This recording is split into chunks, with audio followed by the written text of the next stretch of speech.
Hi, my name is Robert Couto. I am one of the distant learning students in your classroom. Today we're going to be talking about my research study on the behavioral changes by older Portuguese adults in the Turlock area after viewing videos on the Mediterranean diet. This research topic shows an overall picture of what I'm going to be assessing and what population I'm going to be assessing and what instruments I'm going to be using with the older adult population, which is the educational videos on the Mediterranean diet. Just a little overview of my amazing presentation. I'm going to be talking about the background and introduction to my topic, what's the Mediterranean diet. I'm not going to be talking about what it includes and what pertains in the Mediterranean diet because I'm inferring that everyone knows what the Mediterranean diet is, and the older adult population and how technology involves into both of them. Next, I'm going to be talking about my objective and the hypothesis of my study. I'm going to be talking about the study outline, and I'm going to talk about my limitations of my proposal. Next, I'm going to be talking about the background and introduction to my research topic. So the Mediterranean diet, or simply known as the Mediterranean lifestyle, it's not just a diet, it's a lifestyle. There's a lot of things pertaining from this lifestyle that goes beyond food. Dr. Keyes is the famous doctor who made this diet on the map. He did a 25-year study on the risk and rates of heart attacks and strokes correlated to the cholesterol and saturated fat consumption into 5 populations. There's Spain, there's Italy, and then there's the Greece group, and then the United States and Japan. So going on and continuing on to this topic, Dr. Keyes actually found a prevalence, and they saw that a lower prevalence of CVD, which is cardiovascular disease, metabolic syndrome, diabetes, type 2 diabetes, Parkinson's, dementia, Alzheimer's, Huntington disease, and cancer. Next, there's a picture of the title of the study, 7-country study, and you see there's a correlation between saturated fat and heart disease. And you see on the bottom here, Japan and the Mediterranean region have the lowest amount of heart attacks. And you see here the saturated fats on the bottom, and over here deaths from heart attacks per 1,000 people. So Japan has less saturated fat, but a little bit more heart attacks than the Mediterranean diet, which has a higher amounts of saturated. Next, I'm going to be talking about the older adult population and how technology plays a big effect on them. So, as almost kind of obvious, well-educated seniors adopt the internet and have broadband at a substantially higher rate than those of lower levels of income and educational level. Believe it or not, when older adults have more than $75,000 annually as an income, they're 90% of them go online, and 82% of them have broadband at home. And this is according to Pew Research studies. And I have the reference at the end, and I can show you. And seniors that have lower incomes, such as $30,000 or less, 39% of them go online, and 25% of them have broadband at home. Put in that consideration, income does play a big effect. So that is one of my questions I'm going to be asking in my pre-test and seeing where they stand in their income level. Next, I'm going to be talking about seniors with college degrees and no college degree at all. So with college degrees, they have 87% of the seniors having college degrees go online, and 76% of them have broadband at home. According to pre-research, there's also 40% of them that go online, and 27% have broadband who have not attended no college, have no experience at college at all. So these are 2 main areas I'm going to be studying in my pre-test and see where they stand. There's educational and income. So I'm going to be talking about my objective and hypothesis. So my objective is to reduce the proportion of older adults who do not use educational videos as an intervention tool for treating diseases or initiating assistance from nutritional professionals.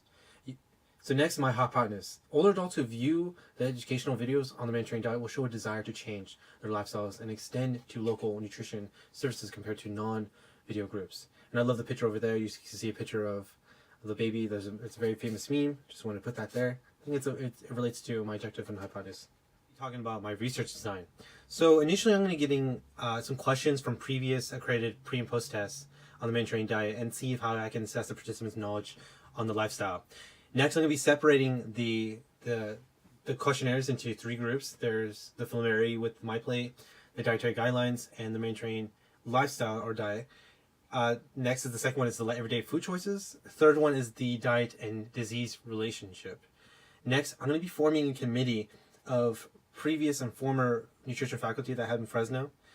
Registered dietitians. I have other nutrition faculties I would like to add. They're going to be reviewing, eliminating, adding, rewording questions that I have for my tests. Along with the help of the committee, I'm going to be helping out them as well too, trying to modify new items based on the updating American guidelines, dietary guidelines, the MyPlate guidelines.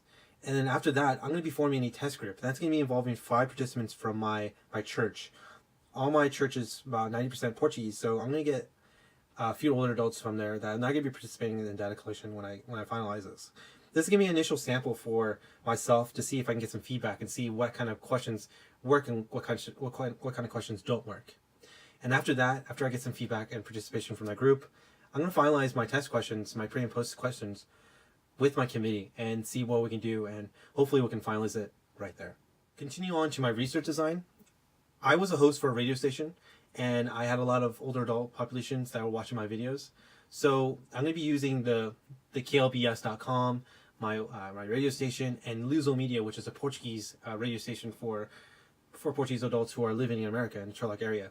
And also I'm going to be having flyers with the initiative, trying to get more participation. So I made an initiative maybe about with foods, maybe about free services that a registered dietitian might have in this area.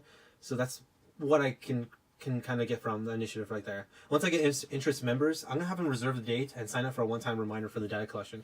You know, it'll be on a date where it'll be very convenient for them. There's a lot of Portuguese adults that don't have a lot of they're not involved in a lot of things other than church, so there's a lot of flexibility with their schedules.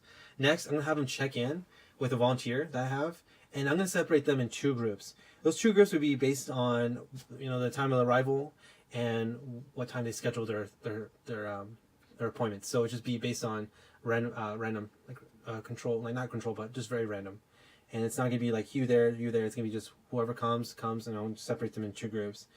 And then once they're in two groups, I'm gonna have them fill out a consent form and a confidentiality paper to ensure that the information doesn't go anywhere. So I don't want them to share anything. I want them to just make it non-biased. I would like to get as most accurate information as I can. Once I get them to sign them, I'm going to have them go to the rooms. And the rooms, this is where the data collection process is going to happen, is that there's two rooms. One room is going to have an individual who's a little bit was familiar, and they're all going to be the same individual throughout the whole day.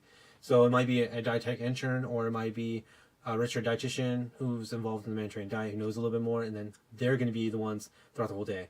And then the second one is going to be an educational video that's going to be very interactive. So going from there, I'm going to have them do a pre-test and try to get them to get their information from them and get their education, their income, their willingness to change if they see the video, and then have a post-test after they watch the video or they watch the presentation. So from there, they're going to fill out all the information that they can, watch the video or the presentation, do the post-test, and once they do the post-test, I'm going to have them sit down until everyone is finished. So everyone has an equal chance of not being pressured not to finish. They're welcome to finish as properly, and then they're all going to be remain sit down until everyone's finished, and then they're going to be guided to the exit. So the next two teams are going to come in, and it's going to be a process, and hopefully it takes about 15 to 20 minutes each session, so it doesn't take too long. A lot of them don't have that patience, so I like to have that very concise, 15 to 20 minutes, and it's going to be it's a cycle, and it's going to be repeated until everyone's done. So with that said, the raffle tickets are going to be, the initiative is going to be on a different date, on a different time. Now my limitations. I have a few limitations I have. You know, I'm more than welcome. You guys are more than welcome to tell me some limitations that they see from this presentation. I have no strong model of assessing older adults' behavioral change with the Mediterranean diet. There's no lot of research behind it. There's a lot of research behind the disease and how it improves the diseases, but it doesn't involve the behavioral change, their motivations, their willingness to change. So there's no real strong model for me to actually model after. And the lack of formal education on the adults is a very big limitation, because if we talk about some topics that are very unfamiliar with them, they're not going to be very interested in it.